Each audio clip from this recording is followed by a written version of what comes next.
This is the meeting 5,575th meeting of the Rotary Club of Chicago.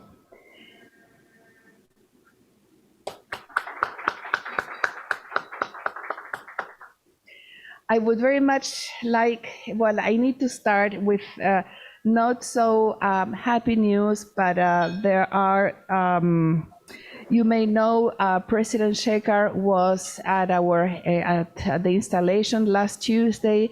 Unfortunately, his mother passed away a couple of days after that. And we send him our condolences on behalf of our club and our members. So, and also one of our former members passed away, and it was Randy Wright Patterson. Randy was born on March 6, 1954 in Connecticut, and passed away on May 26, 2021 in the city he loved, Chicago. He's survived by his sister, Susan Patterson, and preceded in death by his brother, Robert Patterson Jr. He's also survived by his life partner, Christine Drinsky, with whom he shared nearly 12 wonderful years. A celebration of Randy's life will be held at 2 p.m. on Saturday, July 24th at Cafe Brower at the Lincoln Park Zoo in 2021 North Stockton Drive, for you, those of you who knew Randy. I ask now everyone to join me in a moment of silence as we honor President Shekhar's mother and Randy's life with a 3-bell ceremony. For those of you present at the ULC, please stand as we honor Randy.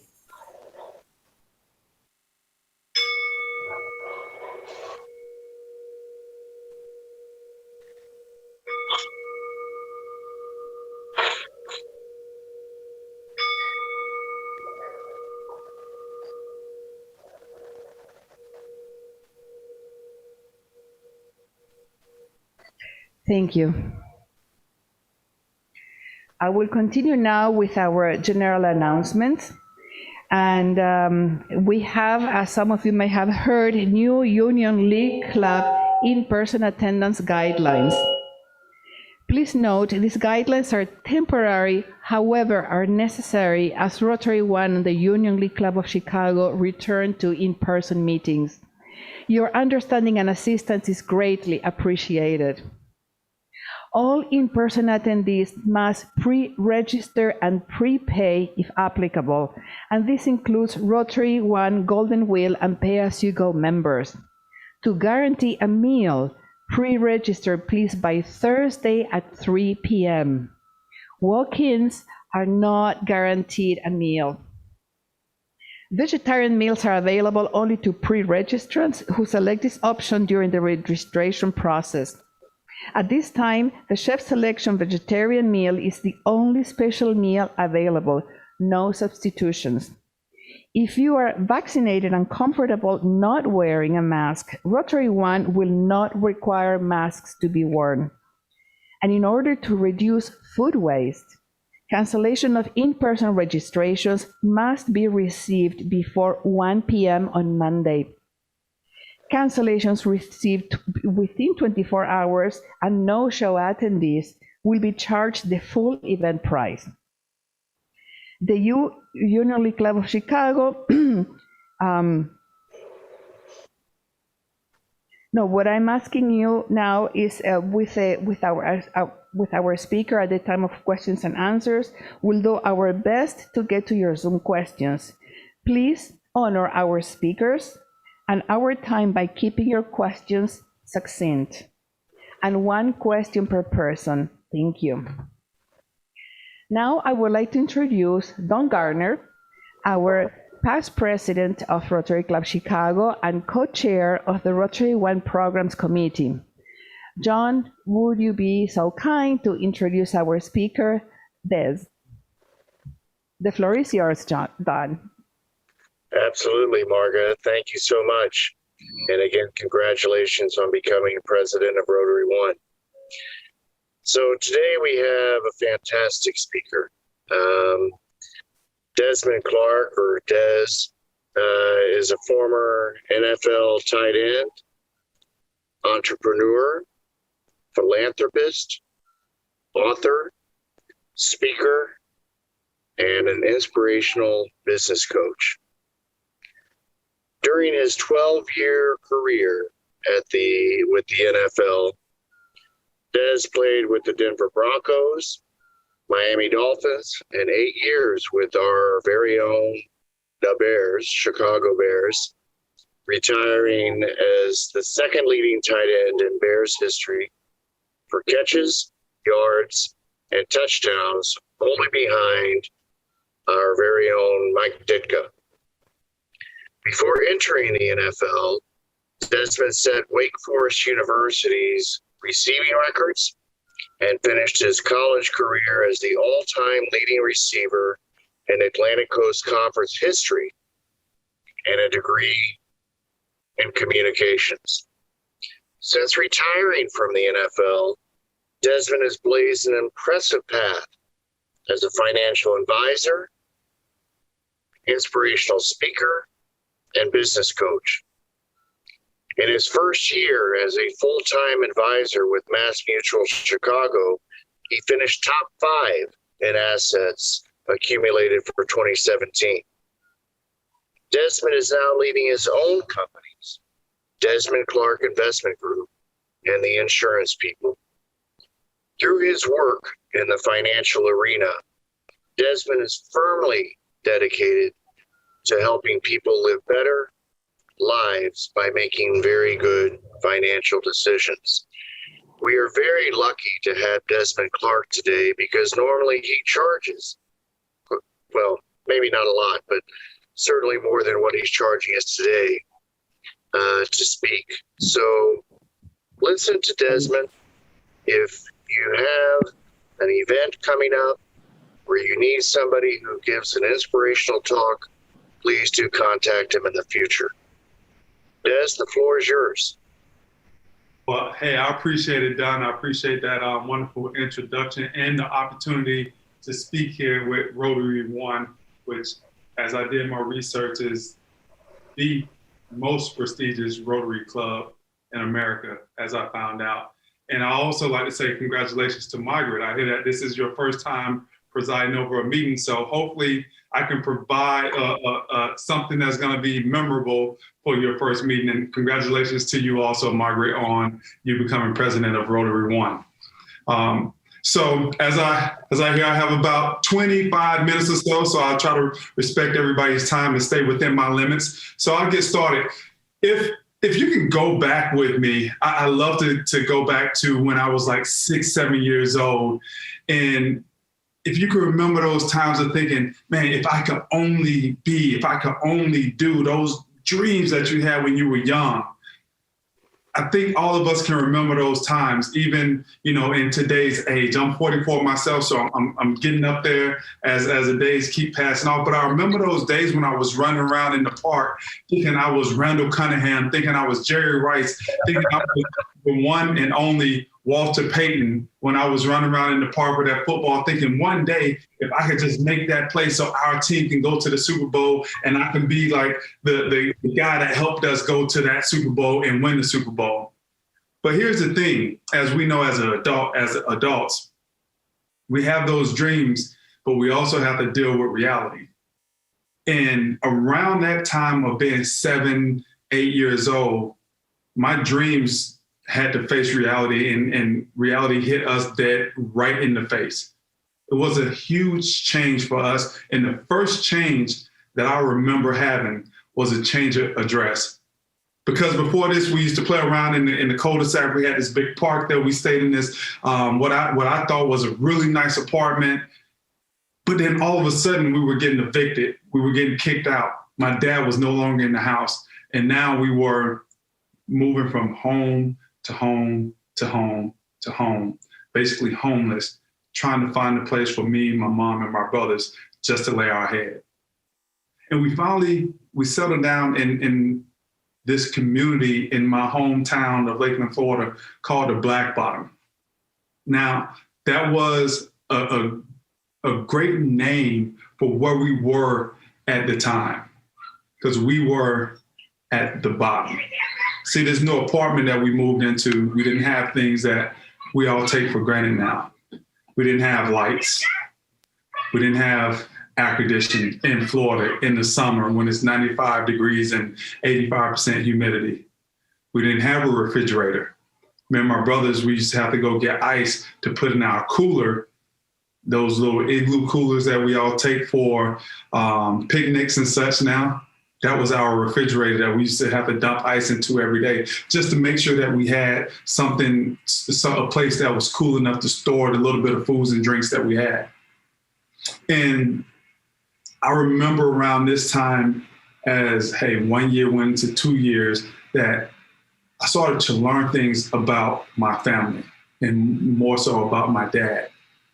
And it was at the age of around 9 where I learned that my dad had a terrible drug addiction.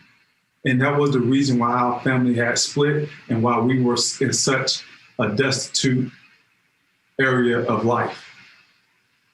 And I can recall in those times going to school, going to football practices, and you know how kids are. They're honest. And when you don't have a lot, people call you out on that. When you don't dress well, people call you out on that. And I can remember those days. And I could remember thinking, like, one day I'm going to have to make a decision. But before I made that decision, a few other things happened that really cemented who I was going to be in life. So after learning about the reasons that we were in this situation, my mom, she bootstrapped it. She got her education. She went to school, night school, as she was trying to take care of us at home. And she made things a little bit better to the point where now we're living in a house. You know, Section 8 in the government, they subsidized it, but we had a house. We had a refrigerator. The lights were on. We had food on the table. My mom had became a Florida Highway Patrol dispatcher. So things were looking good. She had got into a new relationship with my soon-to-be stepfather.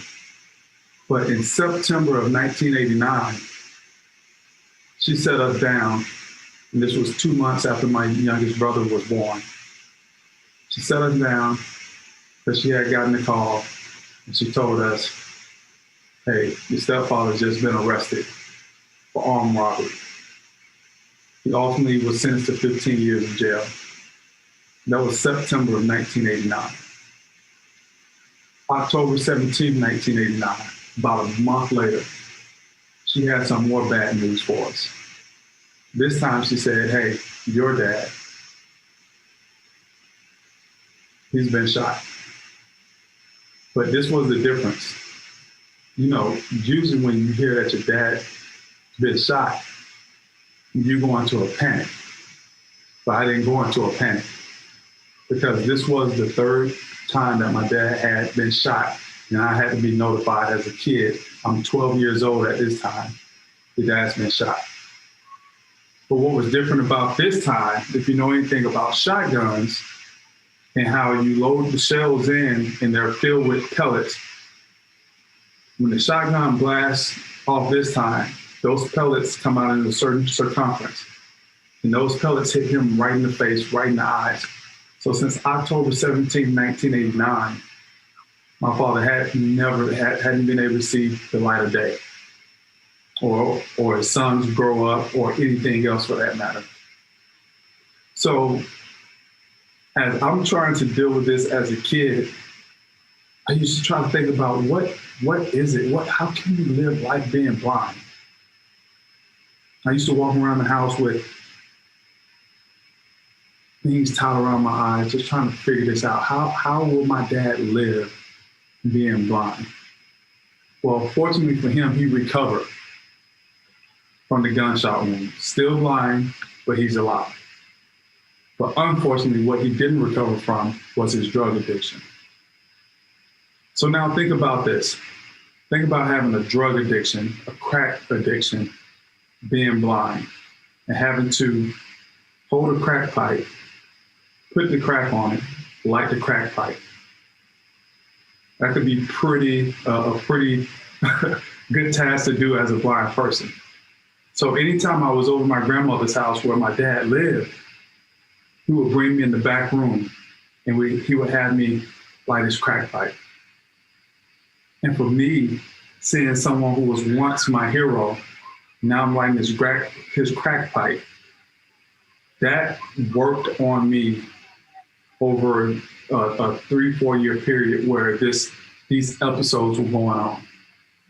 Just to see your father get high and just fade away to wherever crack addicts go, it had an effect on me. And I can remember this time I was walking out of that back room of my grandmother's house after lighting that crack pipe. And there were a group of people in my grandmother's kitchen. And one person, he was cooking crack on the stove, and he pulled me over and he said, you know what? You can get out of those dirty clothes. You can go and get you some nice shoes, a pair of Air Jordans, a starter jacket. You know, you can help your mom out. I know how you guys are living. And see, here's the other thing about that too. My oldest brother had sold drugs. And he was on to the next level of his life, never got in trouble. Now he's married and he's off. So I'm thinking to myself, yeah, maybe that's the route for me also. But I can recall after being propositioned that day, walking home. It was maybe a 3-4 mile walk, and having a conversation with myself.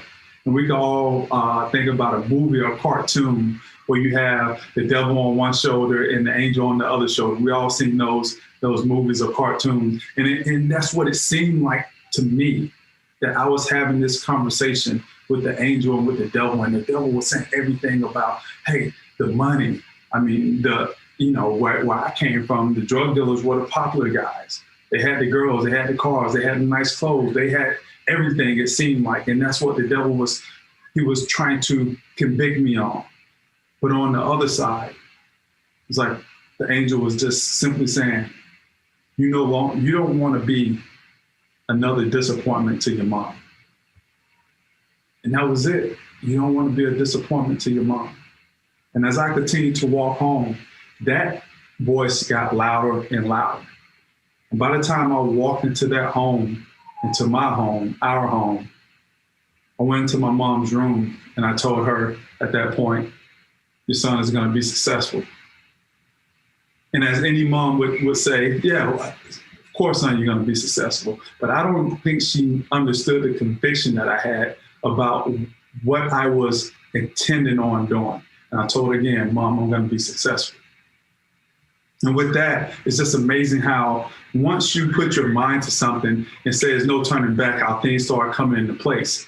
And for me, those things coming into place were people, my Coach J's, as I call them, Coach Jones, Coach Joyner, Coach Jackson, Coach Joe, my middle school and high school football and basketball coaches. Without those men, I can guarantee you I would not be in front of you today. Those men took me, they molded me, and they gave me purpose, and they just wouldn't let me fail.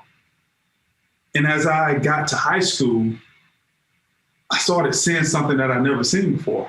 I seen people going to college for being good at sports. Oh, if I'm good at sports, you mean I can go to college? And see, understand my definition of success at the time. It was graduate high school, go to college, get a good job. How else was I going to get to college? Playing sports, that was my way out. So I became one of the most competitive people that you've seen on the football field and the basketball court. And then they threw in that thing called grades. They said, oh, you got to have great grades too. So my senior year, who was student of the month 3 times? I was one of those smart people that was real lazy until I had to do it. And when I had to do it, I got it done. But going back to that story, with that being my mindset, I became all-state in both football and basketball in the state of Florida. And when you do that in football in the state of Florida, the college coaches, they come knocking, they come recruiting. And I was fortunate enough to be recruited by a bunch of schools. But ultimately, I chose Wake Forest University. And as Don said, I graduated with a communications degree at Wake Forest University. And Don also mentioned all of those other accolades that I accomplished at Wake Forest University. But the reason why I accomplished those things is because I was so caught up into making sure I did the right thing for all of those people that helped me get to where I was at. And I took all of those people on the field with me. I took my Coach J's, I took my mom, took my brother, and I took my dad, who was now rehabilitated. And today he's been clean for the last 26 years. And I took all those people on the field with me because I felt like I owed it to them to do my best. And with that mindset, that's how I became all-time ACC leading receiver. That's how I became all-time Wake Forest leading receiver. And when you put up those type of stats in the ACC, now the professional coaches, they come knocking. And it was on April 19th, the day before my 22nd birthday, that I was drafted by the Denver Broncos. We simply got a call from Coach Mike Shanahan and on the other line, he said, "Son, how would you feel being a Denver Bronco?" And that was when I got drafted, April 19th, 1999. And I can recall everybody just celebrating, everybody just being so happy. This is the accomplishment. And I remember my mom just sitting with a little smile on her face, looking over at her. And that smile just said to me, yes, my son promised me I was going to be successful. But for me, that was the beginning. Once I got into the NFL, I took all of those same feelings, emotions, and everything with me, and I wanted to be good for all the people that helped me get there, and including myself. And with that mindset, that's how I accomplished the things that Don talked about as an NFL tight end, as a Chicago Bear. And that crowning achievement for the NFL happened on January 21st, 2007. Now, if you're a real Bears fan, you'll know exactly what I'm talking about. But if you a real Bears fan, but maybe your memory is not serving you well, January 21st, 2007, that's when we won this ring right here, NFC Championship ring. That's when we beat this team right here, 39-14, the New Orleans Saints, to earn the right to play in Super Bowl 41. And I can recall once we got the lead in that game, it was so surreal. The snow started falling down. And I had the chance to hold that trophy, that Hallis trophy, NFC Championship trophy. And I got my mom there, and I got my dad there, and I got friends, I got nieces, nephews, uncles, all at the game. And all of a sudden, it just hit me. I'm actually living out the dream that I was dreaming of as a little 6, 7-year-old kid running around in the park on Roselle Avenue in that cul-de-sac coming out of that little apartment. I'm actually living that dream right now. Now, we lost the Super Bowl, and that's all I'm gonna say about that, because I don't want to start breaking down on you guys and sobbing, bringing up bad memories. But it was a dream to play in that Super Bowl. And after the Super Bowl, about 3 weeks after the Super Bowl, I kind of just reflected on life. And I reflected on, how does someone from where I'm from and what I had to come through get to this point in life? Most people, yeah, athletic ability, but I wasn't a great athlete. I was an okay athlete. I worked hard, but more so about just the person I had become and the mindset I had developed.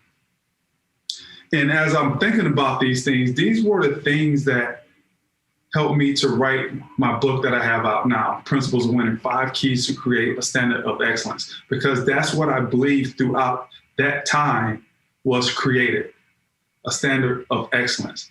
And these are 5 things that I really believe as people, as Rotarians, as professionals, in your personal life. It doesn't really matter what you apply it to. I believe with these foundational basic things, you can build anything you want to from here.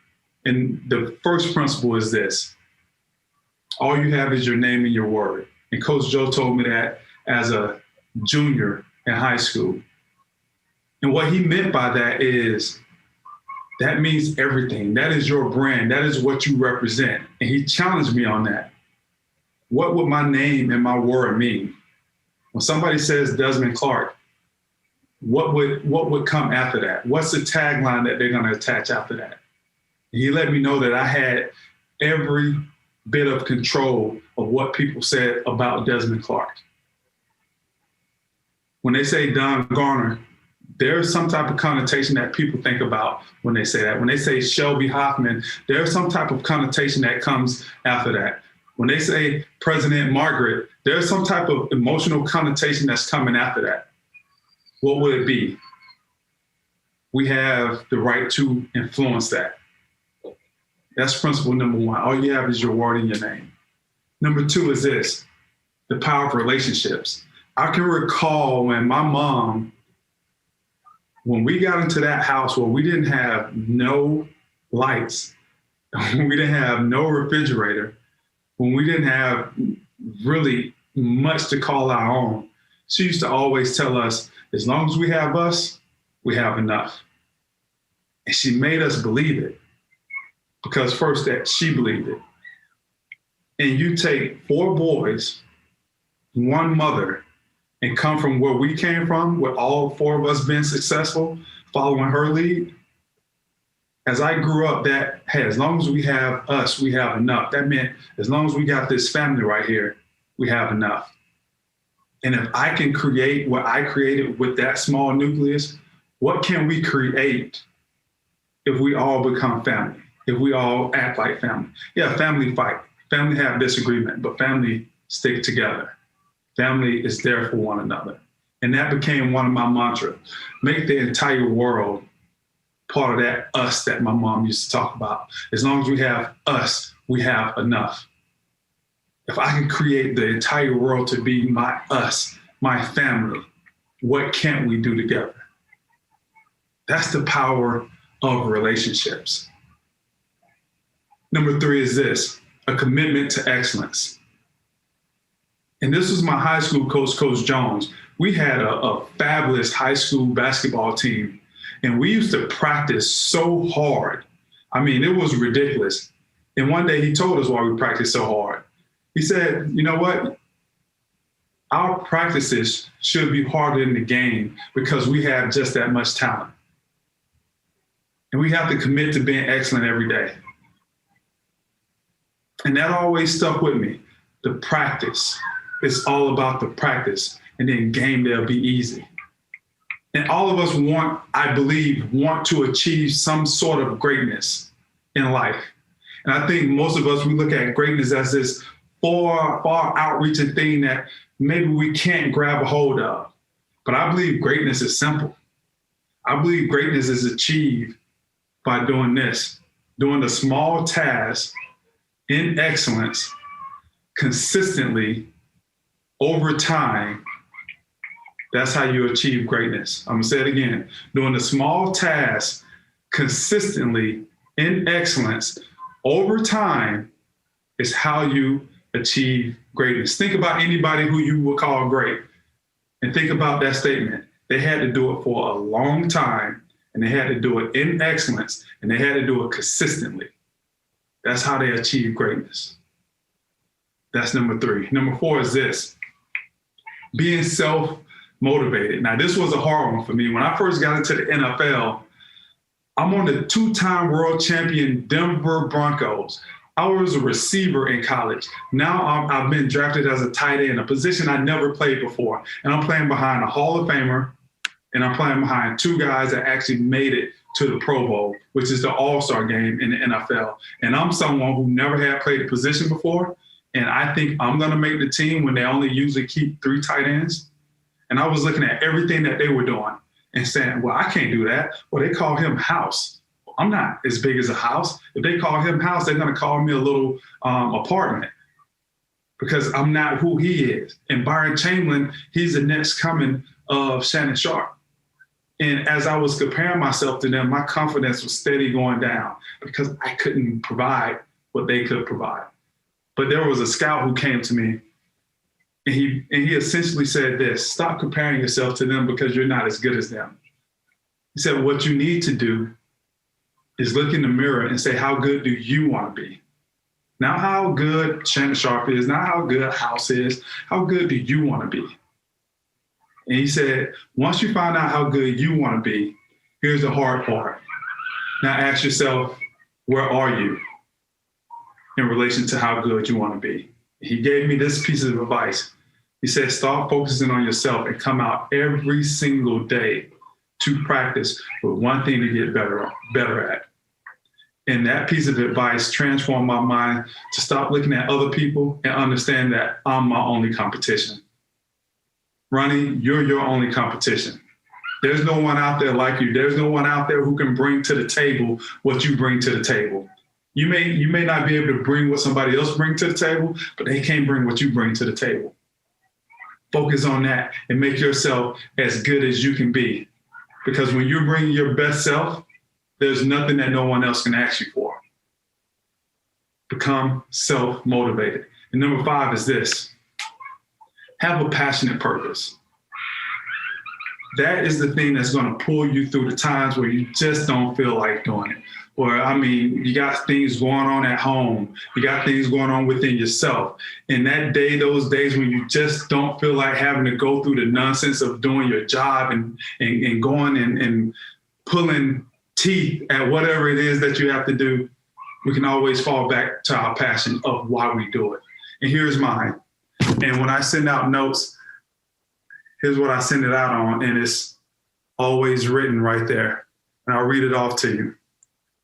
Here's my purpose statement. With excellence being the standard, my purpose is to enhance the lives of others through any expertise or resources available to me, with respect for my family, whom are primary, making every effort to transform strangers and associates alike into extended family members.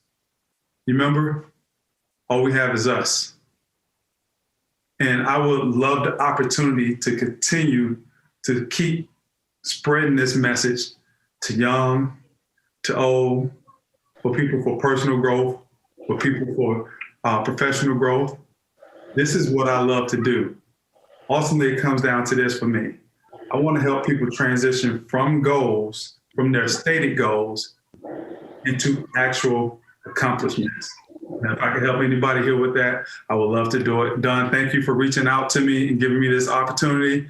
Margaret, thank you for allowing Don to have me on, and good luck with your presidency. And again, I want to thank everybody of Rotary One.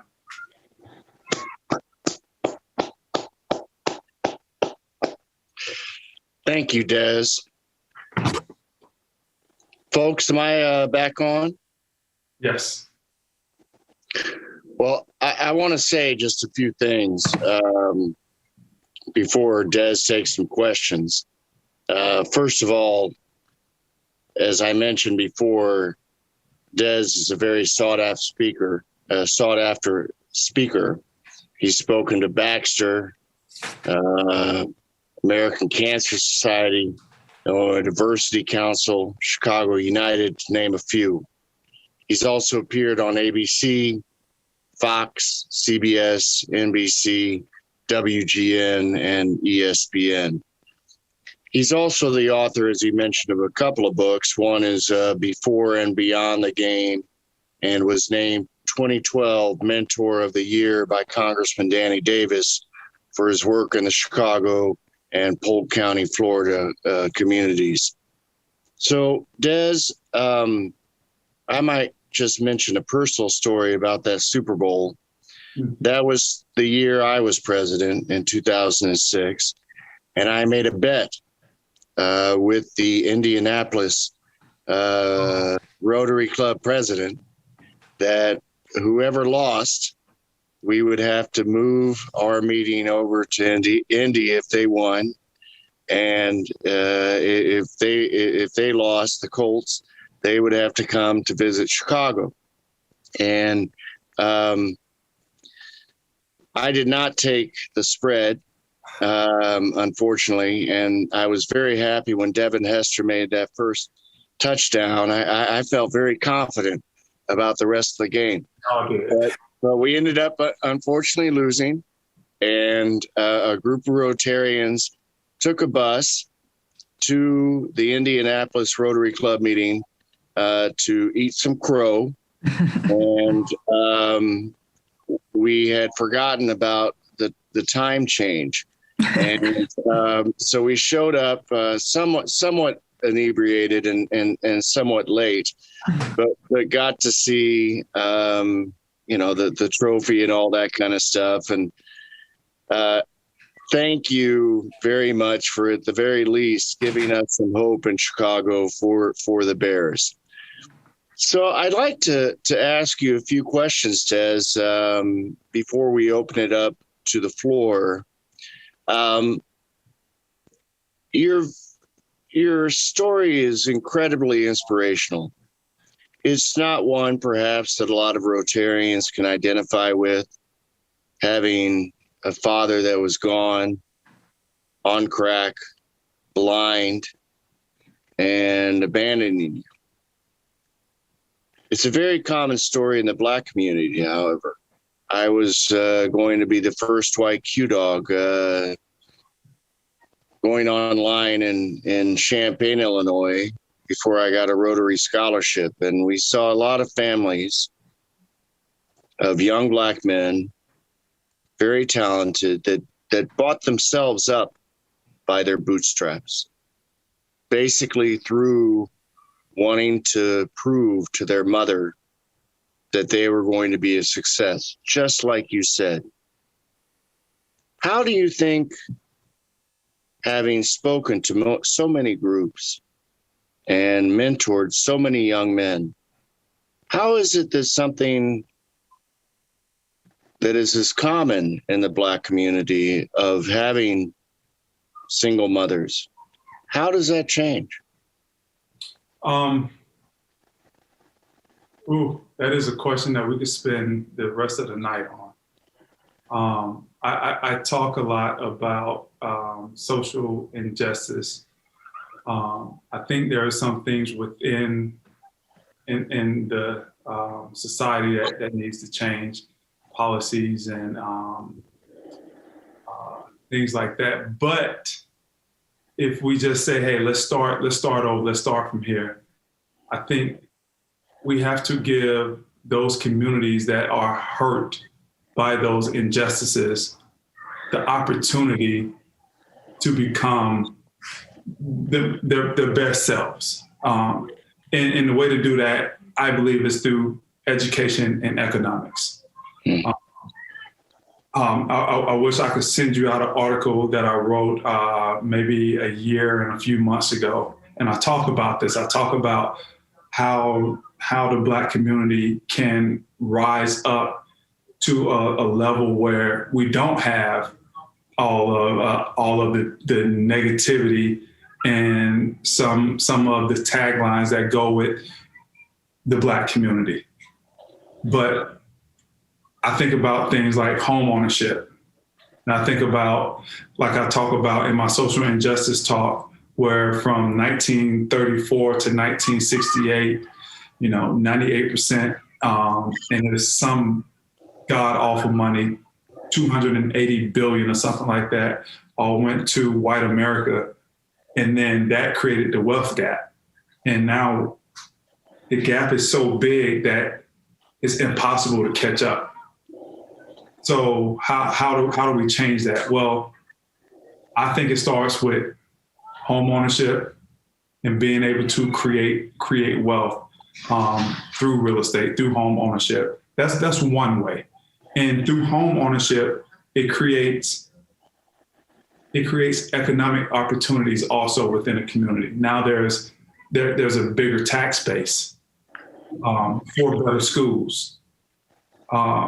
As we know, the schools in the suburbs are not the same as the schools in the inner city. And that mainly becomes because of finances and economics. So that's one of the ways that, when I say having a passionate purpose, that's where I insert myself into this big picture and say, hey, what can I be influential with besides speaking to and trying to influence young men to just be their best selves, How can I now create opportunity through the influence that I had to try to drive redevelopment in the Black community for home ownership and economic opportunity? That's something that I'm really focused on now. There's hundreds of ways to do it, but for me, I think that's I'm not going to say the most effective way, but the way that I believe I can be most effective. Thank you, Des. What about philanthropy? I noticed that you have given a lot of your time, not only as president of the NFL Alumni Chicago for 3 years, but tell me about the types of groups that you get involved with and why. So I've really narrowed that down over time. Before I used to get involved in just about anything that anybody called me for that I had time for, because there's so many different causes out here, right, that are worth our time. But as I tried to start getting focused myself, I had to narrow down where I could spend my time, my effort at. And my mom passed away in 2015 from breast cancer. And I'm so sorry. And I always tell people I celebrate the 59 years that she was here, because we will all die one day. That's inevitable, right? So why not celebrate the time? Because that's going to happen to everybody. But this is the picture that goes with me everywhere. If I was at my office, it would be in my office, but now I got my home office here. But that became my cause, not just necessarily the breast cancer piece, but when I came down here in my mom's final days, I witnessed my stepfather having to take care of her. And when we relieved him of that duty, the grown man started crying. And that just opened up my eyes, along with a conversation with people from the American Cancer Society in this program called Road to Recovery. Man, there's like just little simple things that we don't think about. Getting back and forth to the doctor. There's a lot of people out there that they don't even have transportation to get back and forth to the doctor. Mm. You just really don't think about little simple things like that. So that was something that I got really involved in, because I thought it was something that it helps a person. It's not in the laboratory. It's not testing. It's not, hey, we don't know where this money is exactly going at, but we know that these efforts are going right to help a person get back and forth to their treatments. And for me, that was real meaningful, because if they don't get to that treatment, that's life and death. Sure. So that's why I got involved with the American Cancer Society and the Road to Recovery program. And that's primarily where I keep my focus at. That's great to hear, particularly being the father of a daughter that had a brain tumor. It really is. You got to go back and forth to those doctor's appointments, and if you can't get there, then it's a setback, truly. Absolutely. Now, what you say, Desmond, about how important. So, a lot of folks, especially athletes like yourself, tend to skip through the education. You got a bachelor's in communications. I mean, so you obviously had to study. You weren't just there just for the sports. How important is it for these young kids today that get a scholarship to some nice university in the United States for them to study? Because football's got to be rough on your head. Mm-hmm. I mean, football is just rough in general, and the chances are the great chance is that you're not going to make it. And I have 18-year-old daughters now that's getting ready to go off into college. Here's my conversation with them. College is there for you to learn how to do something. And I think sometimes we miss that point of just, hey, go get good grades, get the degree. But I'm not ashamed to say it. I got the degree, but I didn't learn how to do something while I was there. I had to figure that out after I got done with football. What am I going to do? Yeah, I have a degree, but college is about college, trade school, all of that needs to be refocused to, hey, you're going here so you can learn how to do something, so you can earn a career once you get done, so you can have a career. And that's what I'm telling my kids now. Don't mistake it. Yeah, go to college, have fun, this and that, but go there to learn a skill that is applicable in the real world, and you learn how to do something that's going to be tangible and be of value to people. Because if you don't get that, I don't care if you're a football player or not a football player, a student athlete or not, you're going to be in a world of hurt once it's all over. So it's not about, hey, let's just go get a 4.0. That'd be great, but also learn that skill while you're there. My old buddy, Steve Bardo, he probably knows Steven. He comments a lot on athletic sports now. He came to speak to Rotary many years ago and talked about how, to put down the rock is that you can't just only focus on sports as a way for you to get out of the ghetto. Now, for you who did, what would you tell people today that could inspire them to not only combine their love for sports, but also to become well educated? Well, I think that we overcomplicate things a lot. And this is something that I also tell my own kids. You only got to be good at one thing. And if you could develop a skill or be good at one thing or be good at creating something or skill that you can now go out and create value to other people for. And if that skill and that value can be marketed to a wide range of people, now you have yourself something. Sure. So that's how I try to break it down to my kids, and that's how I break it down to someone else. Because here's my belief: like getting a diploma is not the end all be all. There's many roads to success, but I think at each milestone, there has to be three things. You got to have some type of skill. You got to be good at something. And then it has to offer value to preferably many. And then you got to be able to go out and market yourself, market that product, or market your skill in order to create an income for yourself that's going to provide for your family.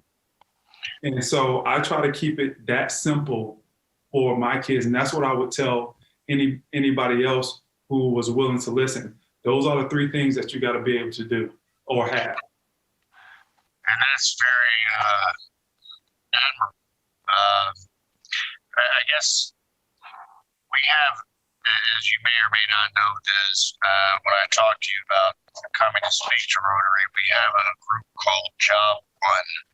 So these are kids from disadvantaged schools that our club helps get jobs for during the summer.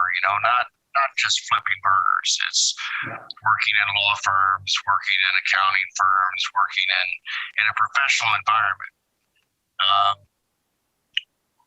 You mentioned those three things, as far as being good at something and that it adds value and that you consistently become good at it. What would you tell a young Black man or girl from the South or the West Side now as far as what they need to do to become successful in life?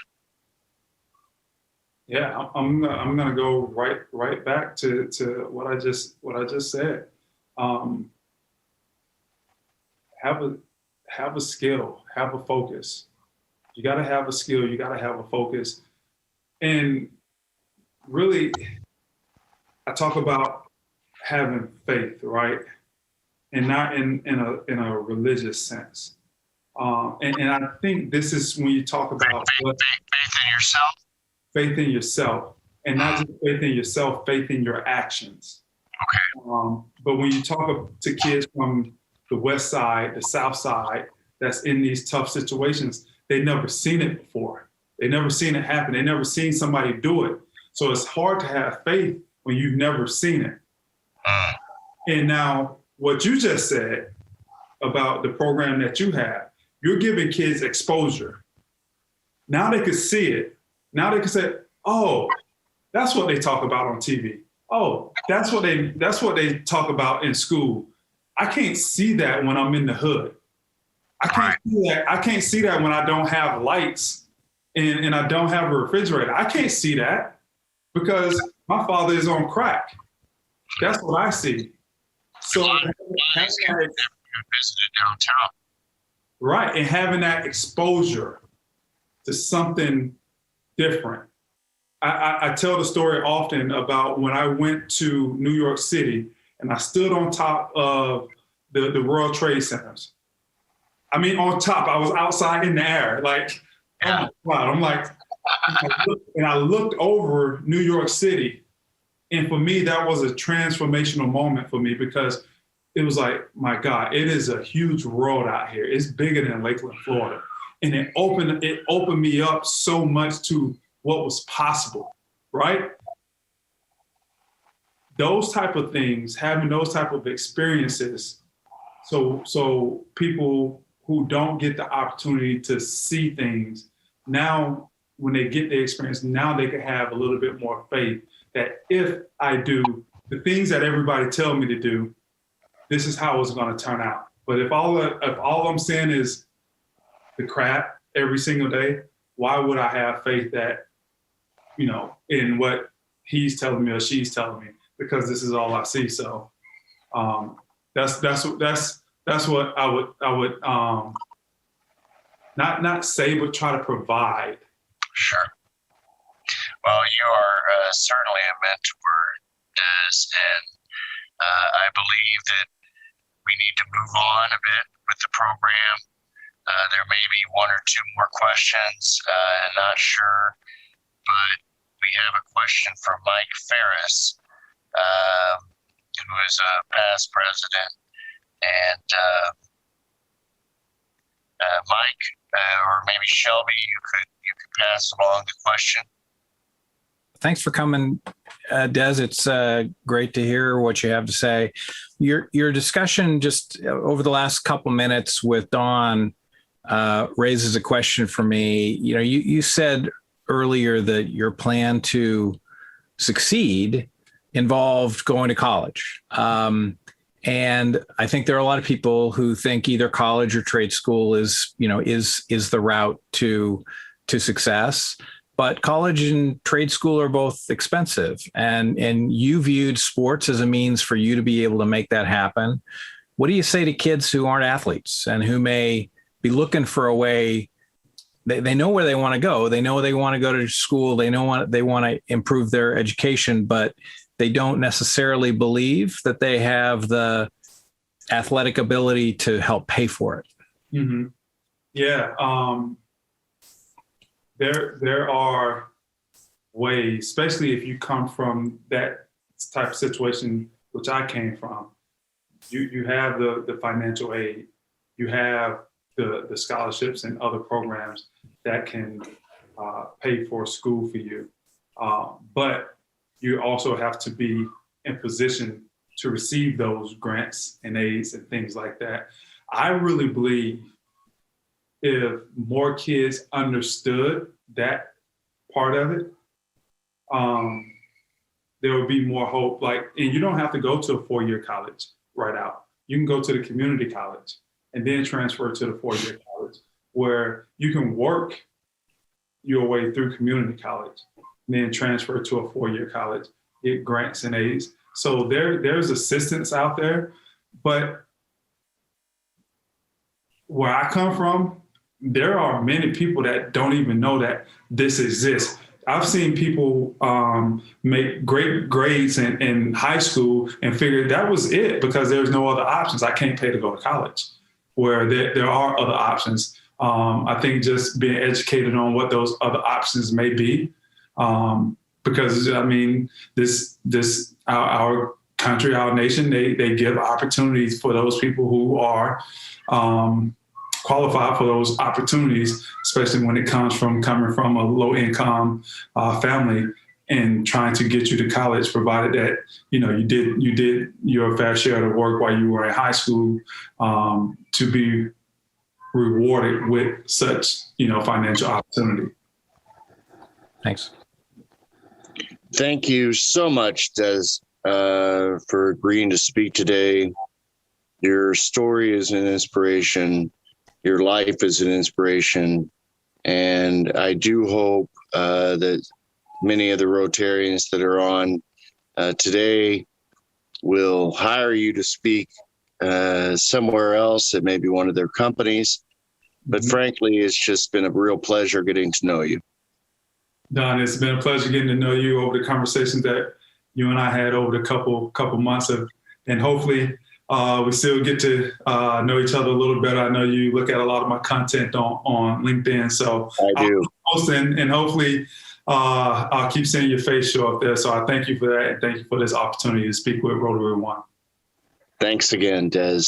Marga, I believe the floor is yours. We're also moved by what you said, and I just cannot stop thinking about your mom and how at the message that she sent to you, she gave you and your siblings about family and staying together. And, when you come to Rotary, many of us call ourselves a family because we're joined by service, by a spirit of service. And so, your talk was so appropriate and we can relate so much for the mentoring aspect of your life and how you have helped so many kids along your way. So thank you. Stay in touch because we do great work with kids, providing them the first job when they are about to finish high school. And I have a dear friend here, Alita Williams, who you have to meet somehow because these kids, we work with them, we mentor them in interview etiquette, help them write their resumes, we help them find the best job, the first job, and it's our signature project for our club. And I think if you have a time to chat with Alita, you are going to like very much what she's going to tell you. And I have a feeling that you are going to be talking to one of those kids soon. So thank you immensely for your visit. Don, thank you for bring Des as a speaker. All right, so now I have to continue with announcements. But before that, I would like to there are a few announcements, I'm sorry, that you can read further details in our newsletter, The Gyrator. Just to mention a couple of volunteer opportunities first, because we have been so involved with them. On Friday, July 9th, we are going to be distributing meals and socializing at a happy hour with the seniors at Maple Point Apartments. The setup is at 5:30, the social is at from 6 to 7 p.m., and the cleanup is from 7 to 7:30. And that is this coming Friday. I know some of you already signed up, so we hope to see you there. On Saturday, July the 10th, we are going to be filling up sanitizer bottles for the Jesse White trunk party at the Cornerstone Center in 1111 North LaSalle Street. Please look at further details of this event because it also continues on Saturday, July 17th. In that case, we're going to be volunteers to help packing if it is still necessary to do so. We need to be packing the trunks and distribute outside of the Jesse White Community Center. For this, you should plan to wear comfortable pants or shorts and comfortable shoes. We had an invitation for July 9th for an event called Operation Warm.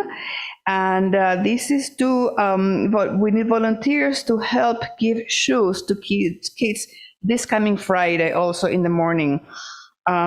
So to introduce the Warm Souls new shoe program, Operation Warm is staging Summer Kicks event in major cities across the country. The Chicago event this Friday, July 9th, at Fosco Park. It begins at 10 a.m., the setup, and it will run from 11 a.m. to 1 p.m., and all Rotarians are invited to participate. So please check the Gyrator for further details.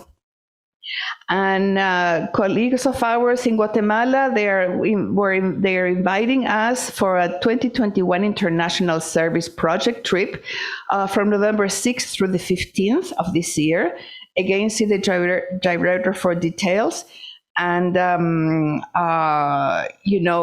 Rotarian can, if interested in this project, can really participate in this trip. So before, also another upcoming event, we are again sponsors of, our Community Service Committee is proud to sponsor the second annual A Safe Haven Run Walk to End Homelessness. This will be a global and virtual event that goes from Saturday, July 17th through Sunday, July 25th. Unfortunately, the need to help raise awareness to support the homeless has never been more urgent because around the world, COVID has caused homeless numbers to rise at an alarming rate. Many of you know A Safe Haven, which does very, very important work in this aspect in the Chicago area. So we're again, as I said, sponsoring, the Community Service Committee is sponsoring this run. So now, with the minutes that we have left, I would like to make introductions to the guests that have attended our very good program tonight. And I see some names that are familiar, others. Let's see, let me go through the names. I would like to say hello to... If I may say one thing, Marga. Yes, Don.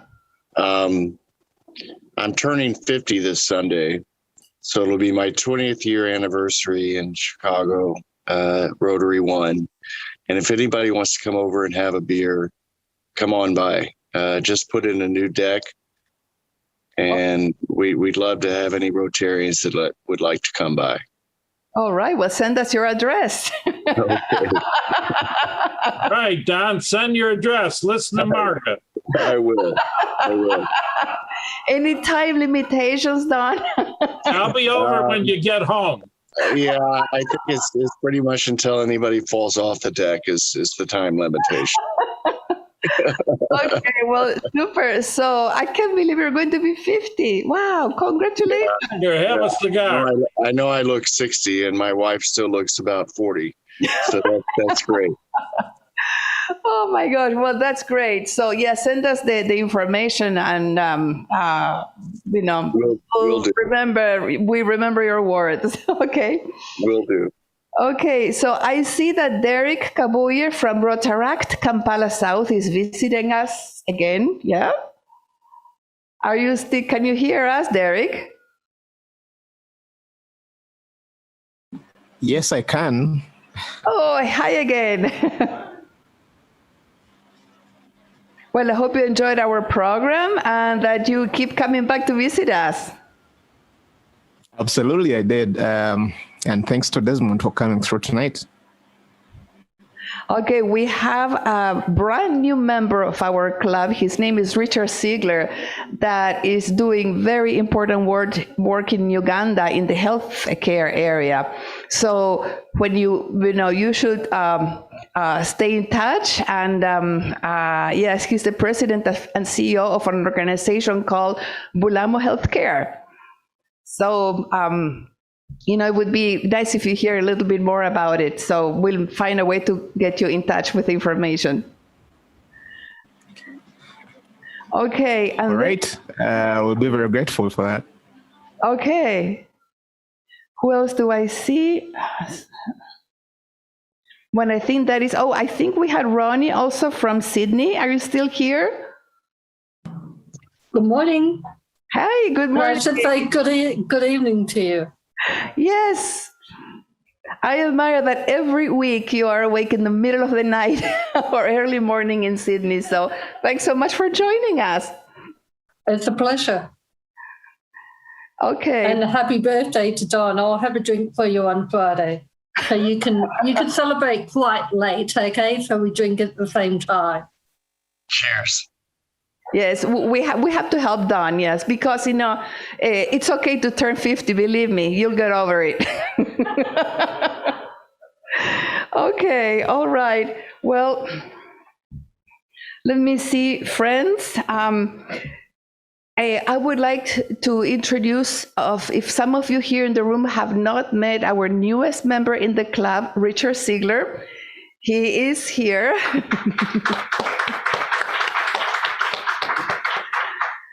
So welcome to our family, and I invite all of you to bring your friends as well, because as you know, we have something really good going on here, and we just want to share it, okay, and make it grow.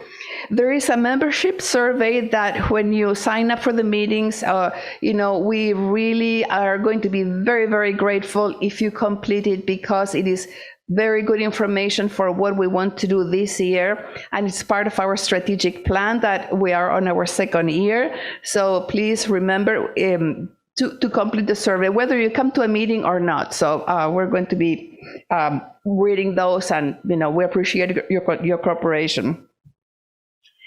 All right, well, I think that we are done for today. Again, I said look at the gyrator, because we have committee meetings coming up. So we have the PR and Marketing Committee meeting next Tuesday. The International Service Committee meets on the 21st of July at 5:30 p.m. Our board meeting meets on August the 3rd, and the Community Service Committee meets on Thursday, August 5th. So with that, I invite you to look at the screen so you can see who are the next speakers we have coming up. And next Tuesday, for sure, it's going to be great fun with Ina Pinkney. And then on July 20th, as you see, as part of our Young Entrepreneur Series, we have Jeff Badu with a really fascinating story to tell. So I think with all this, I am going to close the meeting, and I thank you all of us for joining us today. Oh, I forgot one thing. See, I'm new in this role, so. Okay, well, what we do here, we read the 4-way test at the closing of our meeting. And in this case, I think I'll do it myself. Or would anybody like to come to the microphone? Ida? Would you like to come? Yeah. So one of our newer members, Sheida, who helps with everything, she's going to read the 4-way test for you of the things we think, say, and do. Thank you, Marga. My honor. Is it the truth? Is it fair to all concerned? Will it build goodwill and better friendships? Will it be beneficial to all concerned? Thank you so much. Thank you. Okay, now I will close the meeting.